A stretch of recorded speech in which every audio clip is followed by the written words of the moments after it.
அனைவருக்கும் வணக்கம். Tamil public exam எப்படி பேப்பர் வேல்யூவேஷன் பண்ணுவாங்கன்னு நம்ம பார்க்க போகிறோம். போன வருஷம் வெளியிட்ட மார்ச் 2025 பொதுத் தேர்வுக்கான ஆசிரியர் தமிழ் விடைத்தாள் குறிப்பு பற்றி தான் பார்க்க போகிறோம். விடைத்தாள் மதிப்பிடும்போது கீழ் குறிப்பிடப்பட்டுள்ள வழிமுறைகளை தவறாது பின்பற்ற வேண்டும். ஃபஸ்ட்டு பாயிண்ட், நீலம் மற்றும் கருப்பு மையினால் எழுதப்பட்டுள்ள விடைகளை மட்டும் மதிப்பீடு செய்ய வேண்டும். ஆசிரியர்கள் கொடுத்த இன்ஸ்ட்ரக்ஷன்: விடைகள் சொந்த நடையில் தெளிவாக அமைந்து தொடர்பிழை, சொற்பிழை, எழுத்துப்பிழை, ஒற்றுப்பிழை, இலக்கணப்பிழை இன்றி இருப்பின் முழு மதிப்பெண் வழங்குதல் வேண்டும்.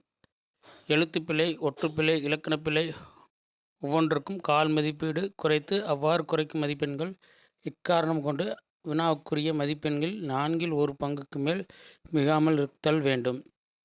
தவறான விடைகளை எக்ஸ் குறியீட்டுடன், தொடர் பிழைகளை அடிக்கோடிட்டு, ஒற்றுப்பிழைகளை குறிப்பிட்டு காட்டி விதிப்படி அவற்றுக்குள் மதிப்பெண் குறைத்தல் வேண்டும். மதிப்பெண் வழங்கப்படுகின்ற ஒவ்வொரு சரியான கருத்துக்கும் தனியே டிக் குறிப்பீடு செய்ய வேண்டும். மிகையாக விடை இருப்பின் மிகை குறிப்பிட்டு அடித்தல் வேண்டும். ஒரே விடை மீண்டும் எழுதப்பட்டு இருப்பின் மீண்டும் என்று குறிப்பிட்டு அடித்தல் வேண்டும். கொடுக்கப்பட்ட 4 விடைகளில் மிகவும் ஏற்புடைய விடையை தேர்ந்தெடுத்து குறிப்பீடுடன் விடைகளை சேர்த்து எழுத வேண்டும். வினாயின் குறிப்பிடாத விடைகளுக்கு மதிப்பெண் வழங்குதல் கூடாது. ஓகே, அடுத்து 1 மார்க் பார்க்கலாம். 1 மார்க் பார்த்திங்கன்னா 14 1 மார்க்கு.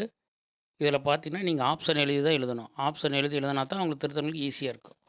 அடுத்து பார்த்திங்கன்னா 2 மதிப்பெண். அதில் பார்த்தீங்கன்னா நீங்கள் அந்த கொஸ்டினுக்கு 4 பாயிண்ட் இருந்தால் நீங்கள் 2 பாயிண்ட் எழுதினா போதும். சரியான பாயிண்ட் ஏதோ 2 பாயிண்ட் எழுதினா அதுக்கு ஒரு பாயிண்ட்டுக்கு 1 மார்க். அதேமாரி தான் கொடுத்துருக்காங்க. அப்படியே நான் ஸ்க்ரோல் பண்ணுறேன். இப்போ எவையேனும் 2 விடைகளுக்கு அது அப்படி தான் 2 பாயிண்ட் நீங்கள் எழுதினா போதும். ஒவ்வொரு பாயிண்ட்டுக்கு 1 மார்க். இப்படி எப்படி திருக்குறள்லாம் அது ஃபுல்லாக எழுதுனா அதுக்கு 1 மார்க். ஊமை தொடர்னா சொற்றொடர் அமைத்து எழுதுக்கு. இது பற்றினா கிணற்று தவளை போல். இதில் பாருங்க கீழே கொடுத்துருக்கான். பொருத்தமான வேறு விடை இருப்பின் மதிப்பெண் வழங்கலாம். இதேமாரி வேறு விடை இருந்தாலும் உங்களுக்கு மதிப்பெண் வழங்கப்படும். அதேமாதிரி 22 அப்படி தான்.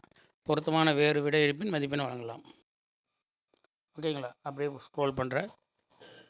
ஓகே, கலைச்சொல் அது தனித்தனி மதிப்பெண். அந்த செவி மாற்றுத்திறனாளிக்கான மாற்று வினா அதை நீங்கள் எழுதக்கூடாது.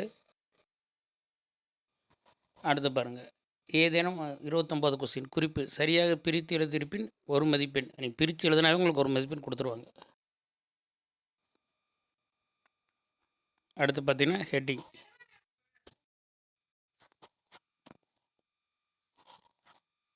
அப்படியே ஸ்க்ரோல் பண்ணுற பார்த்துக்குங்க.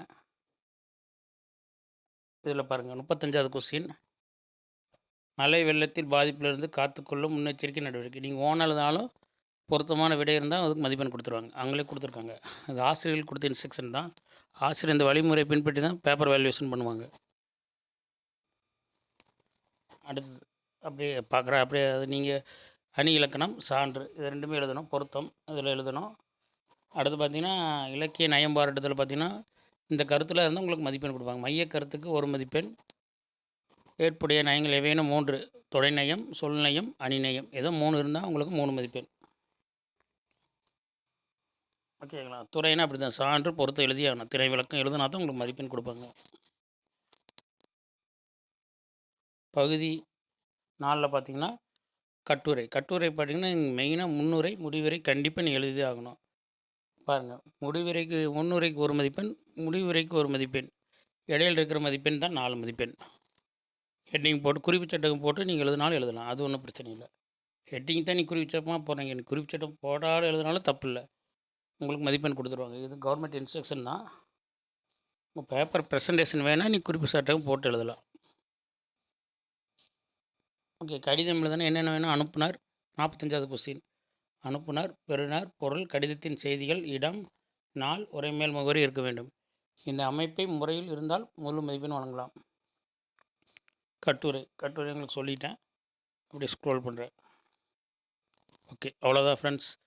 நீங்கள் இந்த மாதிரி வாத்தியார்கள் திருத்தும் பொழுது மதிப்பெண் வழங்குவாங்க.